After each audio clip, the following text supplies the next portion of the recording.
Welcome to the College Admissions Process Podcast presented by Prep Expert. Prep Expert offers live online SAT and ACT courses with the best score guarantees, instructors, and curriculum. Go to prepexpert.com to guarantee your child's success. Welcome to the College Admissions Process Podcast. I am your host, John Durante, and it gives me great pleasure to introduce to you today Jon Westover, who's the Associate Vice Provost and Director of Admissions at NC State University. Jon, it's an honor to have you here today. How are you? Doing great, John. Thanks for having me. It is our pleasure. And so, what would you say, Jon, are some of the most unique academic programs NC State offers that really set it apart from other universities? And what kinds of students would you say thrive in these programs? Great question to start, John. So NC State's a large public institution. We actually offer more than 100 different undergraduate majors, and then you can add in 120 minors on top of that.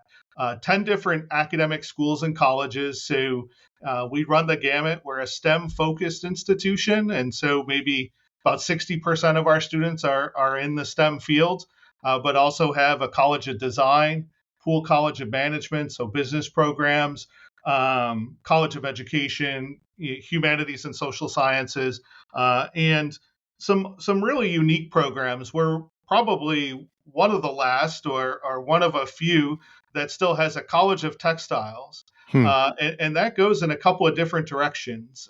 Fashion and textile design, so a studio-based program, fashion and textile merchandising, but also the real science behind textiles. And so polymer and color chemistry, textile engineering, textile technology. So a lot of different ways that you can go with that. And really, we started as a land grant institution, and so we have a strong agricultural background.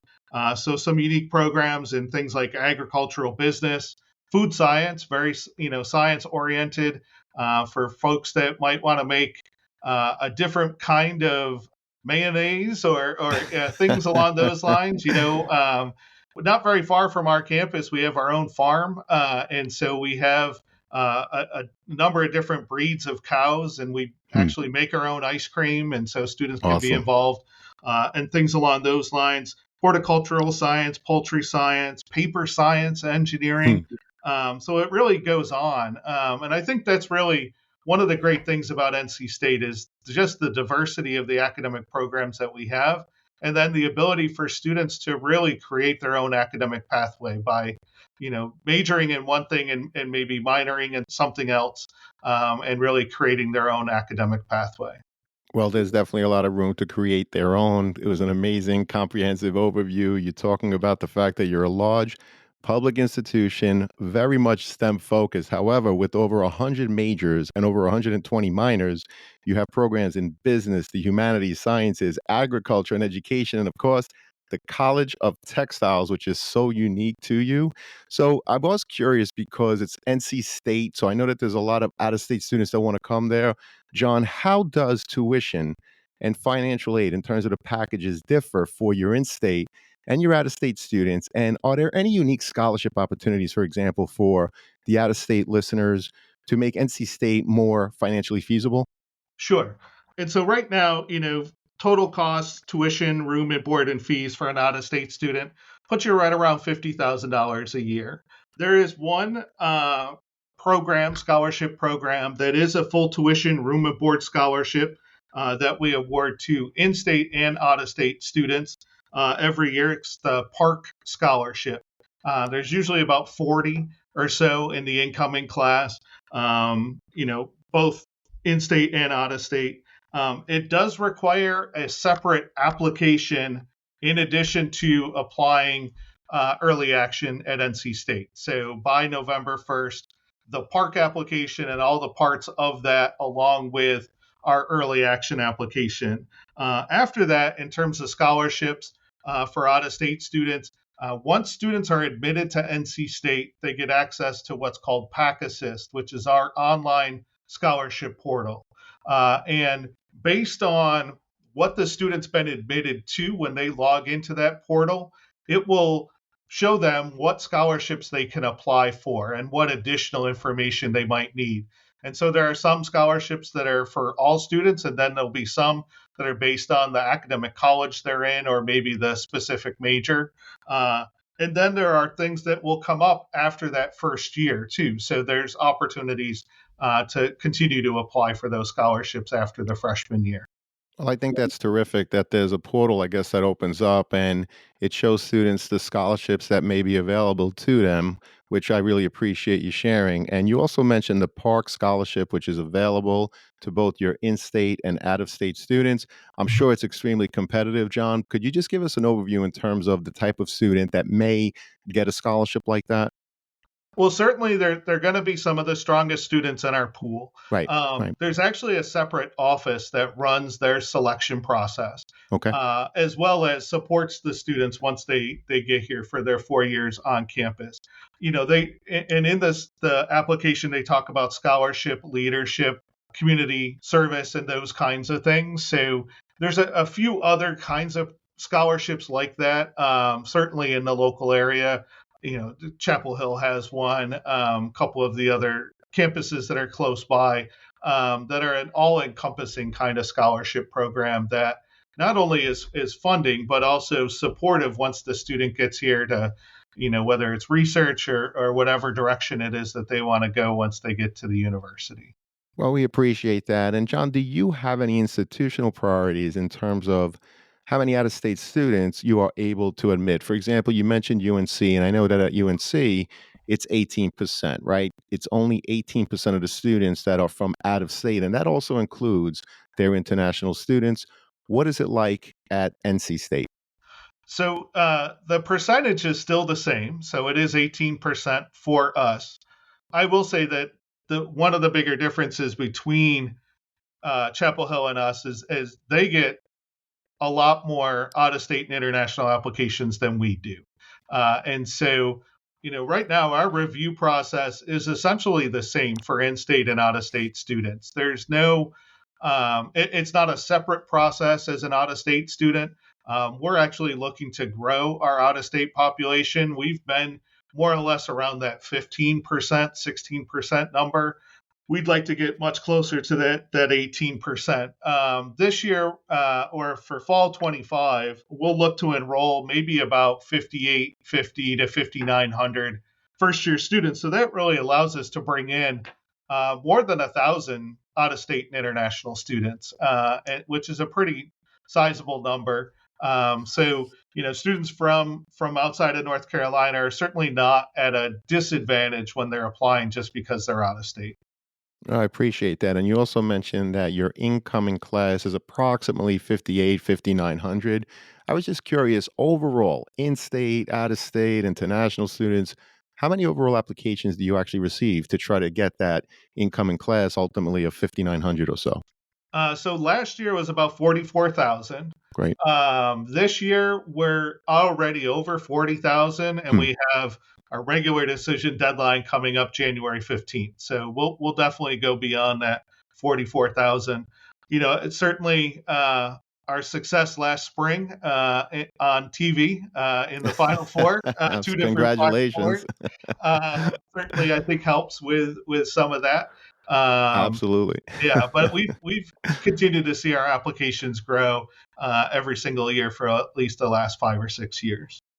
Well, it's great that the applications grow. Congratulations on the amazing success in terms of your athletics and everything else. I also read, John, that your retention rate, which represents, of course, the percentage of students that return to NC State after that freshman year, is about 94%. So, what programs do you have in place, John, to help students transition to your school from the many communities and high schools that they're coming from? Sure. And for us, it really starts once a student is admitted to the institution. Even before they come for an orientation program over the summer, there'll be some things that they're able to do virtually that prepares them for orientation. Then we'll have first year students move on campus a few days before even our returning students do, so that they get comfortable on campus before that first day of class. And then the first week is our week of welcome. And so every day, during that first week, there are different events going on for the entire campus community, new students that are first year students, transfer students, whatever it might be. And the last day of the week of welcome is an all day street festival called Hmm. Packapalooza. We Sounds block awesome. off a part of Hillsborough Street. And whatever student organization you think you might want to join, you're probably going to find them there that day. You'll get to know some of our varsity athletes, and it ends with a concert right by the bell tower, and it's one of those signature events. But what we find from students, and yes, we're a large institution, absolutely, but students say that they quickly find their community on campus. And I think they're finding community in a number of different ways. Certainly within the academic colleges and their different departments or majors that they're in. So yes, it's 5,900, but they're not all in the same college, and even within the colleges that breaks down even further. 500 plus different student organizations, so lots of different things to do for students that they're able to find their community on campus, and I think that really helps with retention. And certainly the types of students that we're bringing in were really strong students in high school, and they continue to perform that way once they get here, but also making sure that they have the supports around them. And I think our students find that pretty quickly here. Well, they definitely do. They're definitely finding their community, and the proof is in the pudding. 94% retention rate, which is one of the highest in the entire country. So, you talked about the transitions from high school to your college. You talked about some of the support services, but I was also curious what academic and even personal support services that NC State offers to, again, help all students, regardless of their learning needs, achieve their full potential and, frankly, navigate challenges during their college experience. Sure.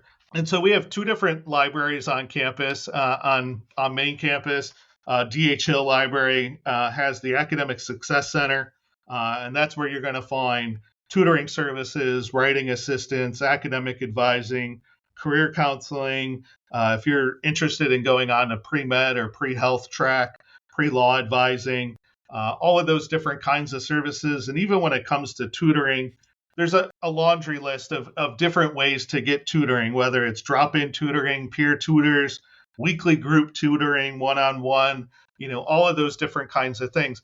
I think what's most important, though, for students during that transition is recognizing when they need help, and then trying to figure out where it is I go for that help. And our orientation program will help students understand where they need to go. Additionally, within the colleges, they're going to reemphasize those kinds of things. So um, advising is college based, and it's not only academic advising but also career advising. They have an additional career services, the folks in the residence halls. All of those things are there to help students maximize their opportunities at the institution. Well, I really appreciate that you talked about how the orientation program really teaches students to recognize when they, in fact, need the help, right? And also to seek it out. You mentioned your academic success center, which is something that is so important for students to understand that every college and university has something like that, an academic success center. And like John said, you really have to recognize when you need it. If you go during finals week for the first time, it's too late, students, right? So recognize that, look, you're paying a lot of money or your parents are paying a lot of money for college. There's a lot of resources to help you socially, emotionally, academically, and frankly, with everything and anything else. You just need to ask for it, seek it out, and recognize early if you need any of those kinds of support. So we appreciate that, John. And let's get into the application review, if you don't mind. First of all, what are the different ways for a student to apply to NC State? And of course, I'm talking about things like early decision, early action. And is there a benefit, John, to applying one way over the other, not only in terms of being admitted, but also to be considered for merit based scholarships? Sure. So we have early action and regular decision. Early action students apply by November 1st, and they'll get an answer from us by the end of January. Regular decision, those students applied by January 15th. They'll get an answer from us by the end of March. Traditionally, about 75% of our students, of the applicants, will apply early action, and but we don't fill any one particular program solely through early action. So there's still equal consideration if you apply regular decision, except for our studio based majors. So the College of Design majors in graphic and experience design or architecture, or the fashion and textile design majors, you do have to apply early action in order to be considered for that. Your portfolio is due by November 1st. Other than that, every other program you can be admitted if you apply under regular decision. Now, are there some advantages? I think the biggest advantage when it comes to applying for merit scholarships, that portal opens when we start admitting students for the following fall semester. So if you're admitted under early action at the end of January, that portal is open for you. If you're admitted under regular decision at the end of March, students will have been in there and have applied for those things. That doesn't mean that all of those scholarships will be awarded at that point, but certainly students that are admitted under early action have the first opportunity to get there and apply. When you look at the admit rates between early action and regular decision, early action students are admitted at a higher rate. That has more to do with the strength of the pool that's applying under Mhm. early action versus regular than any kind of preference necessarily from us to admit more students under early action. But they tend to be some of the strongest students in our pool, the most prepared to apply by November 1st. Well, we appreciate that. So you talked about the fact that number one, you have an early action deadline of November 1st. And in that case, students will hear by the end of January. And then you have a regular decision deadline of January 15th, where students will hear by the end of March. I appreciate you talking about the studio based majors and how, number one, they must apply early action. And in many cases, it requires a portfolio. So for those students applying to a studio based major, what advice would you give them in terms of putting together a portfolio that might help them to stand out a little bit? Or perhaps, are there common mistakes that you see or things that they can do better? Any insights will be appreciated for those students applying to those, like, as you put it, those studio based majors. I think that the biggest thing would be to one, early get on the specific department's website to see what advice they're giving. For me, that is not, I do not have an artistic bone in my body. If you showed me You and me your both, John. 10, your 10 pieces, I may think they look wonderful, and someone else that's trained may say something very different than that. In our College of Design, it's a flip book, I guess, is what the platform is, but they really do detail the types of things that they would be looking for in the portfolio. And I've worked at actually four different institutions that have all had studio based programs, and they've all been pretty good about helping the students understand. I think one of the most important things, though, is starting early.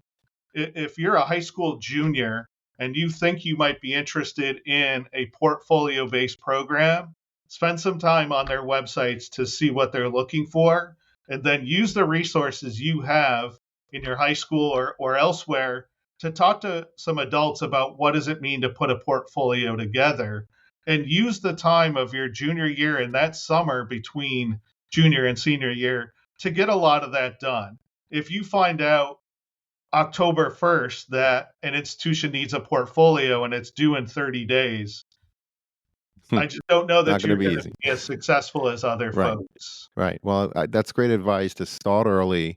Look at the websites of the programs that you're applying to for the latest and greatest information. And by the way, John, I always put in the show notes the Office of Undergraduate Admissions.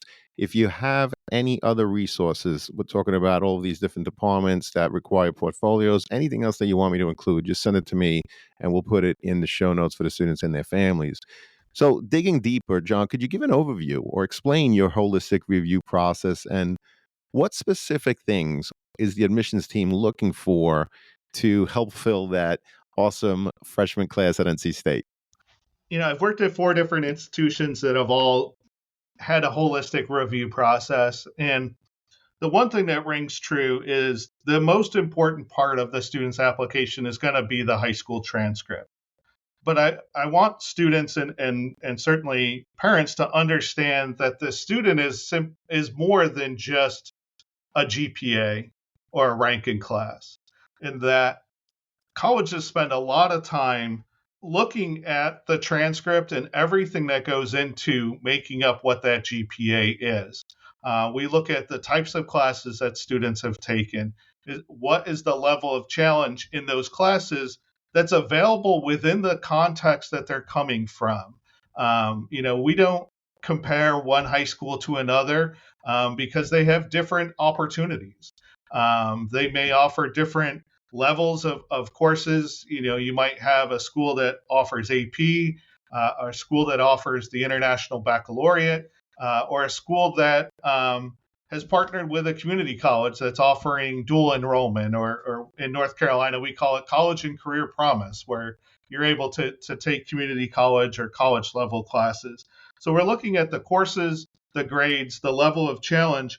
In addition to that, we're looking at it in relation to the academic program they're interested in. So, one of the differences between NC State and some other places is you're applying to an academic program, not necessarily to the institution as a whole.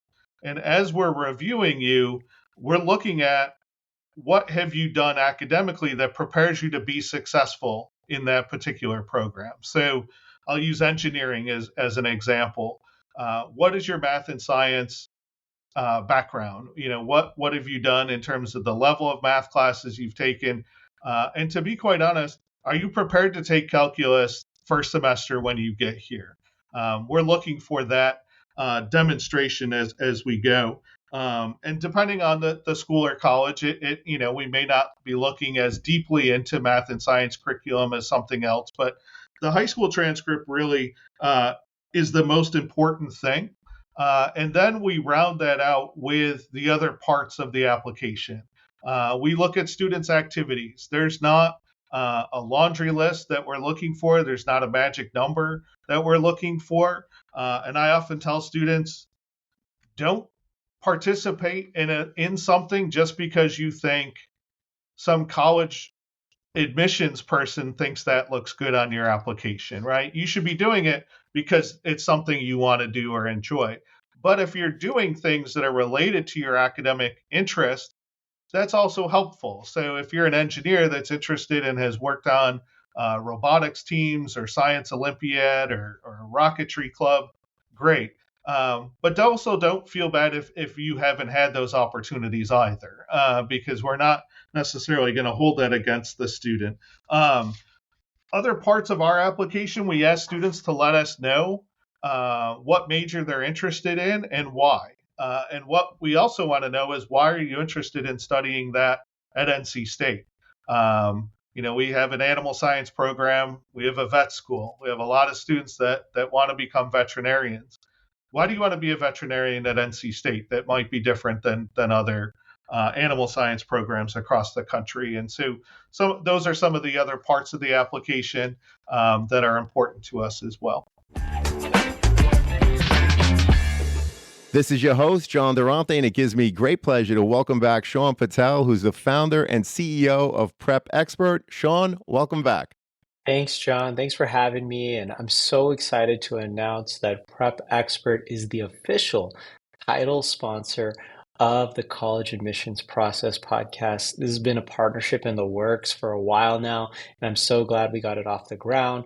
We're so excited to work with families, parents, students of the College Admissions Process podcast at Prep Expert to help them through our live online SAT and ACT courses, not only improve their SAT and ACT scores, but help them get into college as well as win hundreds of thousands of dollars in college scholarships. Thank you so much for the partnership, and we are so excited to work with your families. Thank you, Sean. And to learn more about how Prep Expert can support your child's academic journey, visit prepexpert.com today, and best wishes to all. Well, we appreciate that. And you covered a couple of parts that we're going to unpackage just a little bit more. In terms of the GPA, I was curious because we've been talking a lot about how no two GPAs are necessarily identical. Mhm. So, do you use the GPA as indicated on the transcript, or do you recalculate it? And if so, any insight that you could give on how you look at it would be truly appreciated. Sure. So um, in North Carolina, all of the public schools are on a similar grading scale Right, right, across right. all of the public schools. Hmm. So we recalculate essentially anybody that's not on that scale Right. and put them on that scale. And to explain it a little bit more, I know in New York, there are, so I'm from upstate New York originally, so a proud New York graduate, two-time SUNY graduate as well. Um, we had grades up to 100, right? And so 90 to 100 is an A, 80 to 89 is a B, etc. An A is a 4.0, a B is a 3.0. If it's an honors level class, by however the school designates it, they get an extra half point. So if you took English 9 honors, if you got an A in that class, that's a 4.0, add an extra half point, now it's a 4.5. If it's a college level class, and this is any variety of college level, AP International Baccalaureate, uh, Syracuse University Project Advanced, foreign language through SUNY Albany, you Hmm. name it, right? Hmm. Anything that could get you college credit, it's an extra full point. So, Wow.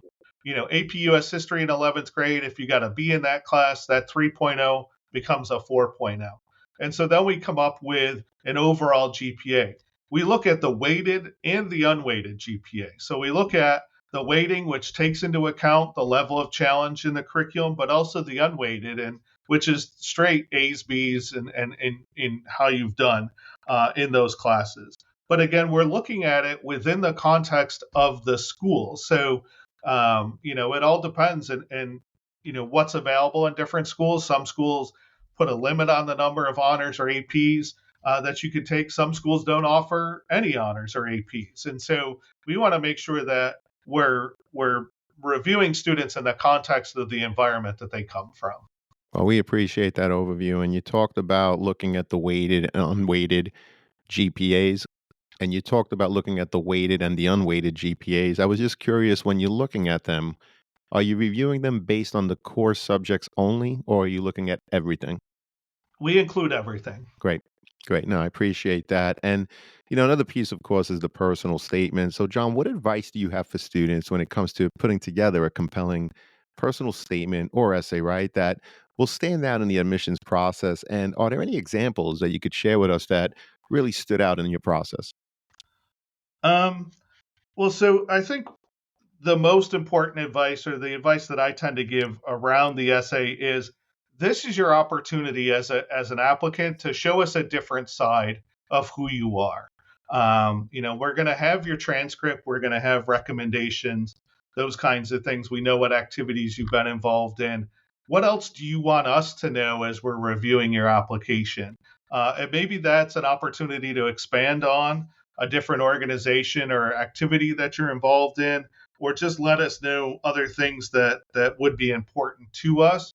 Um, I don't have a great example of ones that I traditional, like my top 10 list of essays or any of those kinds of things. Hmm. But there is one that stands out, and it started off by saying, "I'm going to come to your institution and quit a lot of things." And so I think a lot of people would be like, I don't understand how this is going to be a great topic for an essay.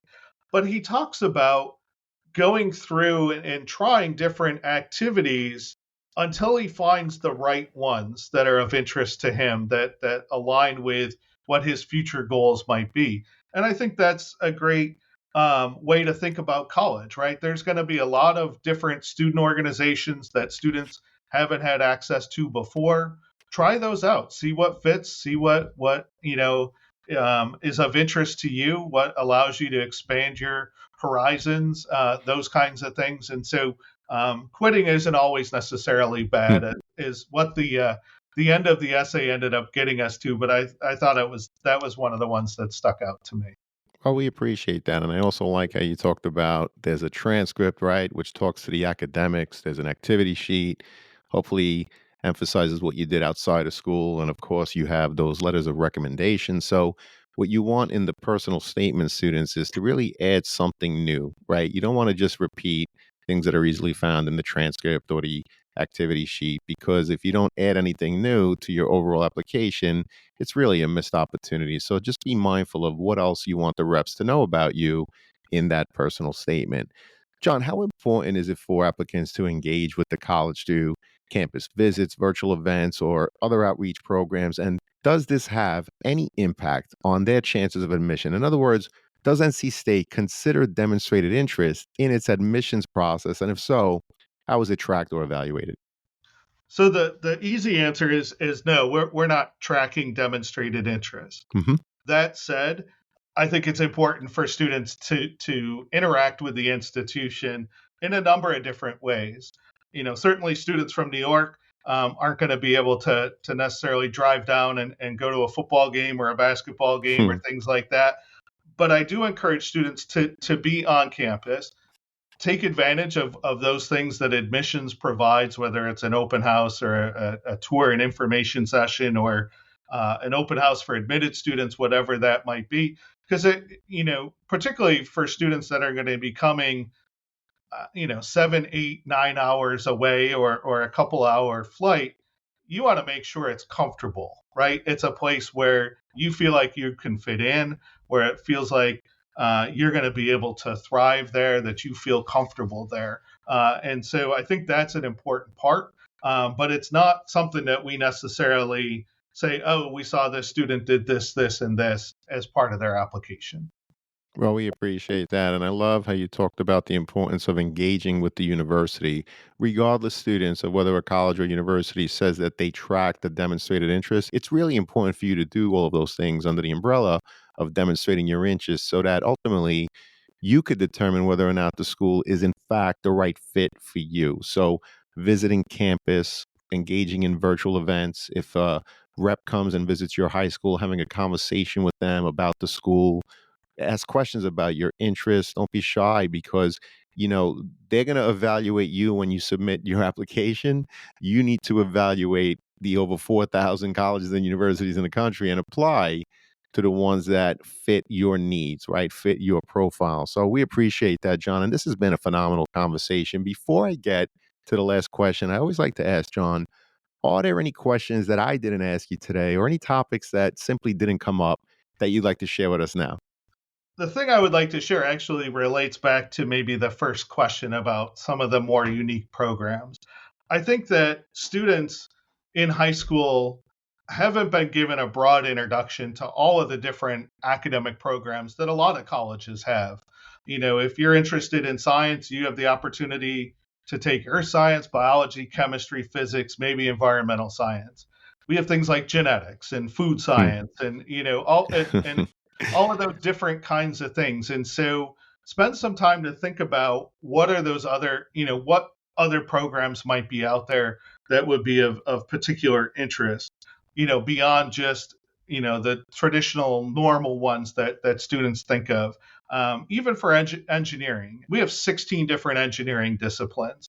The great thing is when a student comes in, they don't need to know exactly what kind of engineering they want to do. They'll be in an engineering first year program that we can teach them all of those different disciplines. But we offer things beyond mechanical and electrical and nuclear engineering, environmental engineering, construction engineering, and for a lot of careers that students are interested in, there's a lot of different majors that are going to get you to that career. There isn't one necessarily specific. Even when we talk about business, unless you want to be an accountant or a financial planner, you could major in a lot of different things and still go into marketing or management or human resource management or whatever area within business that you want to do by taking advantage of those out of the classroom experiences, right? So, certainly what you do in the classroom and your degree is important, but how you're applying that knowledge outside of the classroom, if it's an internship, a co op, a research experience, community service, those are things that are going to be as impactful and as helpful to you as you leave the institution and go to graduate school or start applying for jobs. Those things are going to be just as important as what you learned in the classroom. Well, I couldn't agree more. Everything that you do in the classroom and how you apply it outside of the classroom is absolutely so important to help students with that pathway to whatever career that they choose for themselves. John, once again, this has been a phenomenal conversation. Unfortunately, it does lead us to that last question, which always is, what are your top three pieces of advice that you would provide students and their families getting ready for the college admissions process? Sure. Uh, so, first piece of advice when you think about the college search process, I break it down into three different types of fit. We've talked about fit a couple of times today. Certainly, academic fit. So, does it have majors or things assimilate, in those areas that I'm interested in? Social fit. When students get to college, they're outside of the class a lot more than they're in the classroom. That's right. And how you spend your time outside of class, I think, dictates your success academically and socially. And so you want to look for places that are going to be a good social fit. And then parents, this is the important part for you: financial fit. Have that discussion with your son or daughter early on so that you all understand what the circumstances are and what you're going to be able to afford. That doesn't mean ruling out institutions solely based on a sticker price. I've worked at private institutions where, their institutional and need-based aid makes it just as expensive or the same cost as an in-state public institution, but make sure you have that conversation earlier in the process. Second piece of advice for the students: understand that our decisions are not personal. It's not a review of who you are as a person, academically or otherwise. For a lot of institutions, um, we're going to have more qualified applications than we have spaces available. 44,000 applications last year enroll a class of 5,900. And yes, we'll admit more than 5,900, but it's still less than 50% of the students that apply get in. And that has a lot more to do with the number of spaces that we have available in programs than it does that the students weren't academically competitive. And so understand it's not personal. And then the third piece of advice, again, is for parents to try and limit the number of days in the week that you talk about the college admissions process to maybe 1 or 2 days. Don't let it consume the entire senior year. Maybe get a spreadsheet together with dates and application deadlines and scholarship deadlines and all of those things so that you can keep your son or daughter on task. But for most of the week, enjoy what happens in the senior year. There's so many great things that happen. I'm a dad of a freshman at East Carolina, and I would hate to have had him miss out or us miss out on homecoming and different plays that happen and graduation and all of that other stuff. That really, this is the only time that's going to happen. And so don't let the college search process become so overbearing that you're not able to enjoy those things. Well, those are tremendous pieces of advice, and this has been an awesome conversation. I just want to review some of them because they really are so important. Number one, you talked about asking yourself, does the school have the academic, social, and financial fit? It is so important to determine those three things for yourself, students, and it's going to be different for everyone, right? Just because your friend is applying to a certain school and you've been great friends throughout high school, it doesn't mean that, wherever he or she wants to go is the right fit for you. I appreciate how you talked about with the financial side of things, having the conversations early and frequent. And I'll add that using the net price calculator for many colleges and universities is really very important.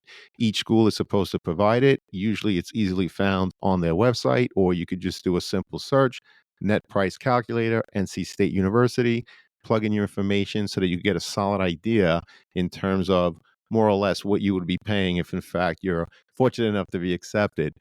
Decisions are not personal. So when you are rejected, or perhaps you're applying to a school where you get deferred or waitlisted, as John said, there are definitely more qualified students applying than the seats available. I'm willing to bet that for every person that you admitted, if they decided that they're going to come with all of those applications, you could probably fill 4 freshman classes, right? And the profiles are probably not that different. So, it's something that students need to understand, because you get rejected and automatically you think, oh my God, it must have been the personal statement. Well, maybe, but most likely not. Sometimes it just comes down to the sheer numbers. So it's important for you to understand that. And lastly, limiting the number of days that you spend as a family talking about the college process. I see it in students. I definitely hear it from parents.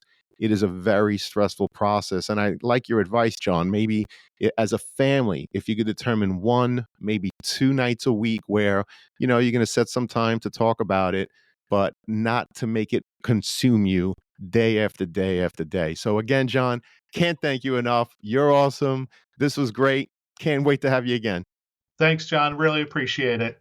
Our pleasure. And to everyone out there, good luck with the college search. Take care all, and best wishes.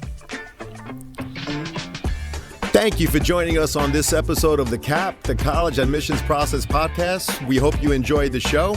If you did, please don't forget to tell a friend, and follow us on Facebook, Instagram, Twitter, and wherever you listen to your podcasts. I am your host, John Durante, and I look forward to seeing you on the next episode of the CAP. Hey, podcast friends, if you've been enjoying the College Admissions Process Podcast, I'm excited to share my new book, Straight from the Admissions Office, Insider Strategies for College Applications.